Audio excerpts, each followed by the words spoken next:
اللہ تبارک و تعالیٰ کے محبوب علیہ الصلوۃ والسلام نے فرمایا ہے کہ اللہ کریم نے جنت کو مشکلات سے ڈھانپ دیا ہے۔ جو مشکل کام ہیں وہ آدمی کو جنت میں لے کے جائیں گے، اور جہنم کو اللہ تعالیٰ نے خواہشات سے ڈھانپ دیا ہے، جن چیزوں میں نفس کو لذت حاصل ہوتی ہے، اور انسان کی خواہشات تکمیل پذیر ہوتی ہیں، وہ دوزخیوں کے کام ہیں۔ بخاری مسلم میں لفظ ہیں حجبت النار بالشہوات وحجبت الجنت بالمکارہ، او کما قال صلی اللہ علیہ وسلم۔ تکلیف انسان کے ساتھ رہتی ہے، اس کا روپ بدلتا ہے، عنوان بدلتا ہے، لیکن پس منظر تکلیف کا ہمیشہ رہتا ہی ہے۔ انسان کے دکھوں کے نام بدلتے ہیں۔ کبھی دکھ یہ ہوتا ہے کہ اولاد کوئی نہیں، اور ہونے کے بعد کبھی کبھی یہ دکھ بھی آ جاتا ہے کہ یہ تندرست کیوں نہیں، اور اگر اللہ تعالیٰ صحت دے دے تو پھر کبھی کبھی یہ پریشانی لاحق ہو جاتی ہے کہ یہ تعلیم کیوں نہیں حاصل کر پا رہے۔ اور اگر وہ سارا کچھ بن سور کے زندگی کامیاب گزارے، لیکن اپنی شادی کے بعد، اپنی دولت کے بعد، اپنی نوکری کے بعد اگر پلٹ کر باپ کی طرف نہ دیکھے اور رات کو واپس آئے ڈیوٹی سے تو ماں کے کمرے کے آگے سے چپکے سے گزر جائے، وہ جو تکلیف ہوتی ہے وہ سارے دکھوں سے زیادہ سخت ہوتی ہے۔ باغ تیرے دی کر کر راکھی میں ساری عمر گزاری، تو جدوں میں باغ پکن تے آیا تے لے گئے ہور بپاری، پھر اور تکلیف ہوتی ہے۔ دکھ کا رنگ بدلتا ہے، لیکن دکھ آدمی کے ساتھ رہتے ہیں۔ اور یہ مت سمجھا کریں کہ جو آدمی بڑا امیر ہے، بڑا مالدار ہے، صاحب جائیداد ہے، وہ سکھی ہے۔ پلٹ کے کبھی پوچھیں تو صحیح اس سے، اس کے حالات کس طرح کے ہیں۔ تکلیف انسان کے ساتھ رہتی ہے۔ غریب شہر تو فاقوں سے مر گیا، لیکن امیر شہر نے ہیرے سے خودکشی کر لی۔ یہاں امیر غریب ہر آدمی تکلیف میں، لیکن اہل ایمان کو جو رب تعالیٰ نے حکم ارشاد فرمایا وہ بڑا پیارا ہے، اور بڑا میٹھا ہے، اور بڑا سمجھنے والا ہے۔ اللہ تبارک و تعالیٰ نے مشکلات ہر آدمی کے ساتھ، لیکن ایماندار کو، رسول اللہ صلی اللہ علیہ وسلم کے غلام کو، نبی پاک کے کلمہ پڑھنے والے کو جو رنگ عطا کیا ہے وہ بڑا منفرد ہے۔ فرمایا فَإِنَّ مَعَ الْعُسْرِ يُسْرًا، بے شک میں نے ہر مشکل کے ساتھ آسانی رکھی ہوئی ہے۔ پھر فرمایا اِنَّ مَعَ الْعُسْرِ يُسْرًا، بے شک ہر مشکل کے ساتھ آسانی ہے۔ ہر مشکل کے ساتھ، بولیے گا ذرا، ہر مشکل کے ساتھ، اللہ نے ہر مشکل کے ساتھ۔ اور یہاں چونکہ 2 دفعہ ذکر کیا گیا کہ ہر مشکل کے ساتھ آسانی ہے، تو مفسرین کرام فرماتے ہیں رب فرما رہا ہے اگر میں تجھے 1 مشکل دوں گا تو 2 آسانیاں عطا کروں گا۔ اگر 1 مشکل آئے گی تو کتنی آسانیاں ملیں گی؟ 2 آسانیاں دوں گا اگر 1 مشکل آئے۔ انسان کو جو مشکلات آتی ہیں نا، اگر کسی شخص کو پتہ چل جائے نا کہ یہ سامنے والا پل میں نے گزرنا ہے تو اس پار میری اپنی جائیداد شروع ہو جائے گی، تو وہ پل گزرنا اس کے لیے مشکل نہیں رہتا۔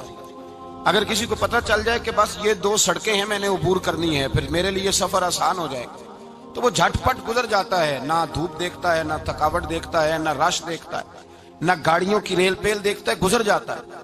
اللہ کریم نے فرمایا بندہ مومن جان لے اگر میں تجھے 1 مشکل دوں گا تو میں تجھے کتنی آسانیاں، چلے سارے بول دیں کتنی جی، کتنی اللہ تعالیٰ آسانیاں دے گا؟ 2 آسانیاں۔ ہم لوگ اچھا جب ہمارا ذہن بن جاتا ہے نا کمزوری کا، ہمارا جب مزاج بن جاتا ہے مایوسی کا، پھر معاملہ ذرا ہمارے لیے گمبھیر ہو جاتا ہے۔ اگر ہم یہ ذہن بنائے نا کہ مشکل میرے اللہ کی طرف سے آئی ہے تو وہ مجھے آسانی بھی ضرور عطا کرے گا، تو پھر اللہ ضرور ہی آسانیاں عطا فرماتا ہے۔ اور جو مشکلات زندگی میں آتی ہیں نا، حضرت مولا علی شیر خدا رضی اللہ تعالیٰ عنہ کا بڑا خوبصورت فرمان ہے۔ حضرت علی فرماتے ہیں جب تجھے مشکل آتی ہے تو وہ تجھے رب کا پتہ بتانے آتی ہے، وہ تجھے اللہ کا پتہ بتاتی ہے۔ اس لیے کہ جب تو سارے اسباب کر لیتا ہے، جو ضرورت ہوتی ہے پوری کرتا ہے، تندرست ہو کے وہ کام کرتا ہے، پھر بھی کام نہیں ہوتا، تو اس کا مطلب ہے کرنے والا تو نہیں، کرنے والا کوئی اور ہے جو کام کرنے والا، کوئی اور ہے۔ تو عزیز بھائی یاد رکھیں ہر مشکل کے ساتھ اللہ نے آسانی رکھی ہوتی ہے۔ اگر اللہ تبارک و تعالیٰ بیماری عطا کرے تو اس کے ساتھ اللہ پھر جو تندرستی دیتا ہے وہ بھی بڑی اعلیٰ عطا فرماتا ہے۔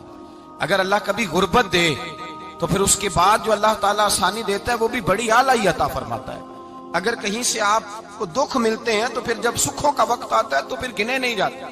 یاد رکھیں مشکلات کے پہلو میں آسانیاں ہوتی ہیں، اور جس آدمی کو مشکل آتی نہیں، میرے نبی کریم سید عالم صلی اللہ علیہ وسلم نے فرمایا مومن کو جو مشکل بھی آتی ہے اللہ اس کی برکت سے اس کے گناہوں کو معاف فرما دیتا ہے، اللہ اس کی برکت سے اس کے گناہوں کو معاف کرتا ہے، یہاں تک کہ حضور نے فرمایا میرے مومن کو کانٹا بھی چبھے تو اللہ تعالیٰ اس کی مشکل کو آسان فرما دیتا ہے۔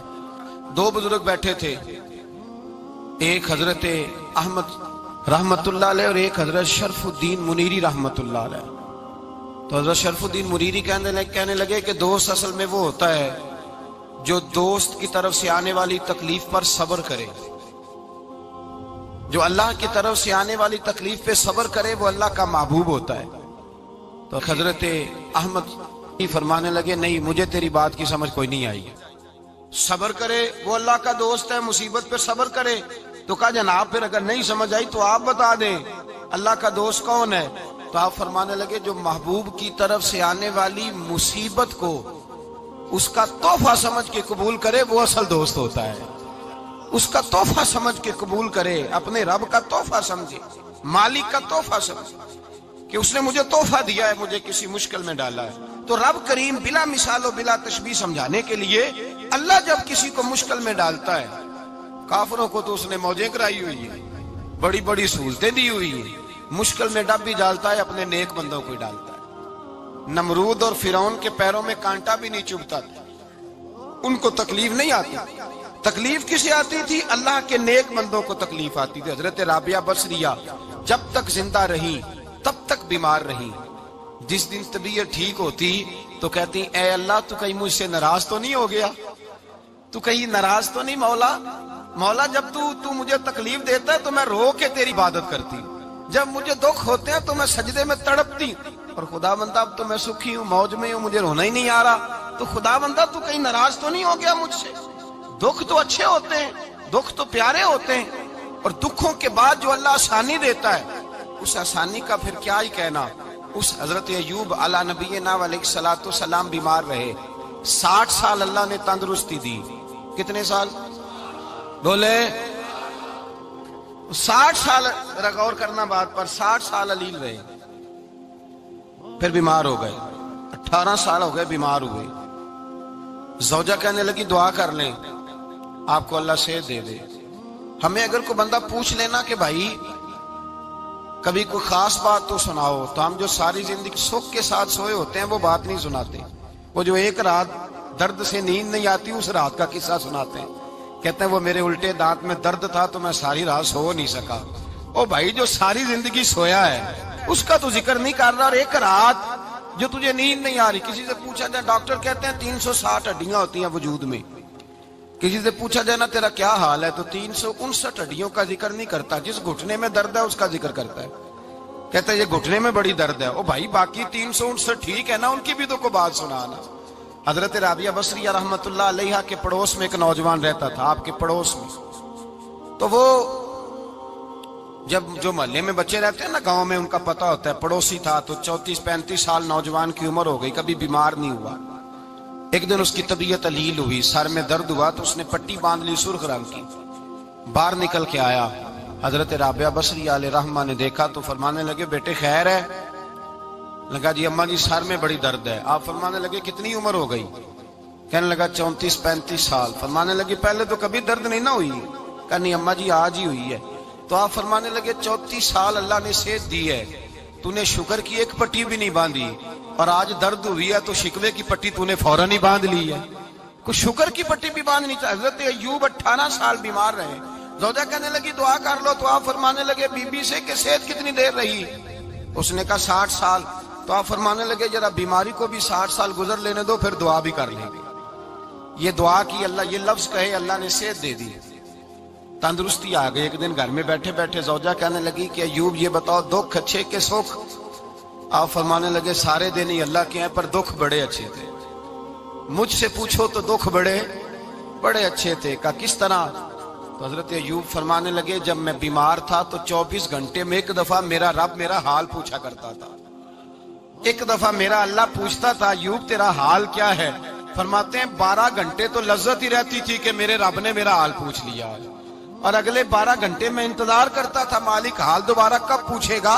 فرمانے لگے اب صحت تو ہو گئی ہے پر اب میرا رب میرا حال تو نہیں نہ پوچھتا۔ بھائی مشکلات جو ہوتی ہیں وہ تو تجھے سجا دیتی ہیں، سوار دیتی ہیں. تجھے یاد آتا ہے کوئی اپنا، جب تجھے درد ہوتی ہے نا، تکلیف ہوتی ہے، پھر تیرا دل کرتا ہے کوئی کندھا ملے جہاں میں سر رکھ کے رہوں. پھر اسی لیے تو کسی درویش سے کسی نے پوچھا تھا اپنا کون ہوتا ہے، تو کہا جو تجھے دکھ کے وقت یاد آئے وہ تیرا اپنا ہے. جو تجھے عین آزمائش کے وقت یاد آئے اور تجھے اس کا نمبر فوراً تیرے موبائل پہ چلنے لگے، وہ تیرا اپنا سجن ہے جس کو تو دکھ کے وقت یاد کرے. تو بھائی مشکلات کے بعد جو اللہ آسانی دیتا ہے. حضرت ابراہیم کو آگ میں بھی پھینکا گیا، حضرت ابراہیم علیہ السلام کو ستایا بھی گیا، نکالا بھی گیا، لیکن جب ان مشکلات سے گزرے تو میرا رب فرماتا ہے وَإِذِ ابْتَلَىٰ إِبْرَاهِيمَ رَبُّهُ بِكَلِمَاتٍ فَأَتَمَّهُنَّ قَالَ إِنِّي جَاعِلُكَ لِلنَّاسِ إِمَامًا. کہا جب ابراہیم پورے اترے تو پھر ہم نے انہیں امام بنا دیا. یا اللہ کس طرح کی امامت دی؟ فرمایا میں نے اتنی اعلیٰ شان عطا کی ہے کہ اپنے لاڈلے رسول کو جناب ابراہیم کی نسل میں پیدا فرما دیا ہے. میں نے مصطفیٰ کو ان کی نسل میں پیدا کر دیا، قیامت تک کے لیے ان کا وقار بڑھا دیا. اللہم صلی علی محمد وعلی آل محمد کما صلیت علی ابراہیم وعلی آل ابراہیم. ان کی عظمت بڑھا دی، اس لیے کہ جب وہ آزمائش سے گزر کر کے آئے پھر جو آسانی دی. میرے نبی پاک صلی اللہ علیہ وسلم نے دین ابراہیمی کی بہت ساری چیزوں کو رکھا، کہا میں ملت ابراہیمی پہ ہوں. جب کوئی مشکلات کو عبور کر کے آتا ہے، جب کوئی تکلیفیں سہ کر کے آتا ہے، اس کے لیے جو اجر ہوتا ہے، اس کے لیے جو پھر اللہ کتنی ذرا بڑی توجہ کیجئے گا. لوگ سمجھتے ہیں فلاں آدمی مشکل میں ہے تو شاید مشکل میں ہی رہے گا، فلاں آزمائش میں ہے تو شاید میرا اللہ فرماتا ہے ایک مشکل دے کے میں 2 آسانیاں بھی دوں گا. تم مشکل دیکھ رہے ہو، مشکل نہ دیکھو، وہ جو اس کو بعد میں آسانی آنے والی ہے، اور ڈبل جو میں اس پر نعمت کرنے والا ہوں اس کو دیکھو. حضرت یوسف کو بھائیوں نے کنویں میں ڈال دیا تھا، اور جب کنویں سے نکلے تو مصر کے بازاروں میں بکے، اور پھر زلیخا نے الزام لگایا تو حالات بگڑ گئے. حضرت یوسف کو جیل جانا پڑا. کتنی کٹھن زندگی تھی، لیکن میرے مالک کو کچھ اور ہی منظور تھا. کنویں میں گرنے والے، بازار میں بکنے والے، جیل میں جانے والے، الزام لینے والے جناب یوسف کو رب کریم نے اسی مصر کا بادشاہ بنا دیا. اللہ پاک نے اسی مصر کا حکمران بنا دیا. یاری تیری سونا پر ازمیشاں تیریاں اگ، اے سونا پرکھیا جاوند آئی پہلو نال اگاں دے لگ. اس کے لیے تھوڑا سا جتن کرنا پڑتا، تھوڑے کٹھن حالات سے گزرنا پڑتا، تھوڑی آزمائشوں کا روپ دیکھنا پڑتا. ہم چاہتے ہیں کہ ہمیں چھیڑے کوئی نہ کوئی تکلیف نہ آئے، کوئی آزمائش. یہ ہو نہیں سکتا میرے بھائی. نامی کوئی بغیر مشقت نہیں ہوا. 100 بار جب عقیق کٹا تب جا کر نگی ہوا. ہم چاہتے ہیں کہ ہمیں کچھ بھی دقت نہ آئے، مشکلات نہ آئے. اور مشکلات تو انسان کو سنوارتی ہیں بھائی، وہ تو نکھارتی ہیں. کبھی پوچھا کرو جا کر کے کسی گندم کے دانے سے کہ تو کہاں سے ہو کے آیا ہے، کہاں سے نکل کے آیا ہے، تو وہ بتلائے گا کہ بڑے مشکل مراحل سے گزرا ہوں، اور پھر اللہ نے مجھے طاقت دی ہے کہ میں انسان کے وجود کا حصہ بناؤں. تو بھائی کٹھن مراحل، آزمائشیں، تکلیفیں، یہ انسان کو بڑا انسان بنا دیتی، یہ اس کے لیے ترقیوں کا پیش خیمہ ہوتی. ہمارے جوان پریشان ہو جاتے ہیں، عورتیں خاص کر کے اس بات پہ توجہ کریں، وہ بڑی جلدی غم لے جاتی ہیں. وہ کہتی ہیں جانے میرا کچھ ہوگا ہی نہیں، جانے میرا کچھ ہو ہی نہیں سکتا. میرے بھائی درجنوں اور بیسیوں لوگ ایسے ہیں جن کی اولادیں نہیں تھی لیکن نام ان کا ان سے بھی زیادہ ہے جو بڑے بڑے صاحب اولاد. حضرت عبداللہ مزنی حضور کے غلام تھے، قبیلہ مزن کے رہنے والے.